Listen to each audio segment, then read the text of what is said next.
നമസ്കാരം, മലയാളി വാർത്തയിലേക്ക് സ്വാഗതം. കണ്ണൂരിലെ എരഞ്ഞോളിയിൽ സ്റ്റീൽ ബോംബ് പൊട്ടി വൃദ്ധൻ മരിച്ച സംഭവം.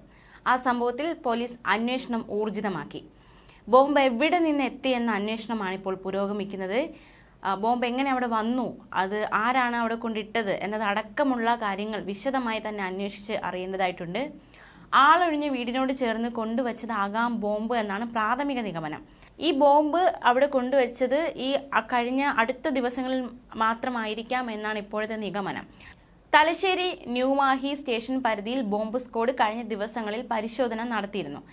ഇത് മുന്നിൽ കണ്ട് മറ്റൊരു സ്ഥലത്ത് നിന്ന് ജനവാസ മേഖലയിൽ അധികം സംശയിക്കാത്ത വീടിനോട് ചേർന്നുള്ള സ്ഥലത്തേക്ക് ബോംബ് മാറ്റിയതായാണ് സൂചന. അതേസമയം പാർട്ടി ശക്തി കേന്ദ്രത്തിൽ ബോംബ് സൂക്ഷിച്ചത് CPM അറിവോടെയെന്നാണ് BJPയുടെയും കോൺഗ്രസിന്റെയും ആക്ഷേപം. ബോംബ് സ്ക്വാഡ് പറമ്പിലും വീട്ടിലും പരിശോധന നടത്തിയെങ്കിലും കൂടുതൽ സ്ഫോടക വസ്തുക്കൾ കണ്ടെത്തിയില്ല. അതേസമയം ബോംബ് സ്ഫോടനത്തിൽ കുറ്റക്കാർക്കെതിരെ കർശന നടപടി വേണമെന്ന് ഷാഫി പറമ്പിൽ MP.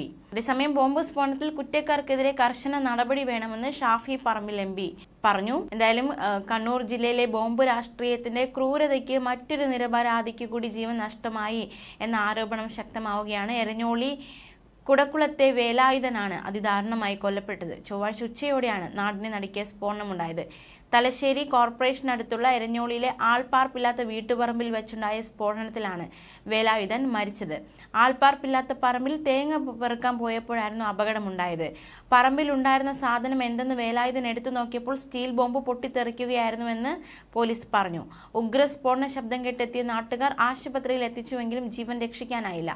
ഇൻക്വസ്റ്റ് നടപടികൾക്ക് ശേഷം വേലായുധന്റെ മൃതദേഹം തലശ്ശേരി ജനറൽ ആശുപത്രി മോർച്ചറിയിലേക്ക് മാറ്റി. സംഭവ സ്ഥലത്ത് തലശ്ശേരി ACPയുടെ നേതൃത്വത്തിൽ പോലീസ് സംഘം ക്യാമ്പ് ചെയ്യുന്നുണ്ട്. ആൾ താമസമില്ലാത്ത എരഞ്ഞോളി കൂടക്കുളത്തെ വീട്ടുപറമ്പിൽ ഒളിപ്പിച്ചു വെച്ച ബോംബ് പൊട്ടിത്തെറിച്ചതെന്നാണ് പോലീസിന്റെ പ്രാഥമിക നിഗമനം. ഒരു വർഷം മുമ്പ് തലശ്ശേരി മേഖലയിൽ നിധി സൂക്ഷിക്കുന്ന പാത്രമാണെന്ന് കരുതി സ്റ്റീൽ പാത്ര ബോംബ് തുറക്കുന്നതിനിടെ പൊട്ടിത്തെറിച്ച് അസം സ്വദേശിയായ അച്ഛനും മകനും കൊല്ലപ്പെട്ടിരുന്നു. ആക്രി പെറുക്കി ജീവിക്കുന്ന ഇതര സംസ്ഥാന തൊഴിലാളികളാണ് മരിച്ചത്. ഇതിനുശേഷമാണ് മറ്റൊരു സ്ഫോടനം കൂടി ഉണ്ടാകുന്നത്. തെരഞ്ഞെടുപ്പിന് ശേഷം തലശ്ശേരി മേഖലയിൽ വ്യാപകമായി ബോംബേറും അക്രമവും നടന്നിരുന്നു. പോലീസ് വിവിധയിടങ്ങളിൽ റെയ്ഡ് നടത്തുന്നുണ്ടെങ്കിലും ബോംബുകൾ കണ്ടെത്താൻ കഴിയുന്നില്ല. നേരത്തെ പാനൂർ മുളിയാത്തോട്ടിൽ നിർമ്മാണം നടന്നുകൊണ്ടിരുന്ന വീടിന് മുകളിൽ നിന്നും ബോംബ് നിർമ്മാണത്തിനിടെ CPM പ്രവർത്തകൻ മരിക്കുകയും ചിലർക്ക് പരിക്കേൽക്കുകയും ചെയ്തിരുന്നു. എന്തായാലും ഈ സംഭവ വികാസങ്ങളൊക്കെ നിലനിൽക്കവെയാണ് കഴിഞ്ഞ ദിവസം ബോംബ് ഇത്തരത്തിൽ പൊട്ടിത്തെറിച്ച് ഒരു വൃദ്ധൻ കൊല്ലപ്പെട്ടിരിക്കുന്നത്. ന്യൂസ് ഡെസ്ക്, മലയാളി വാർത്ത.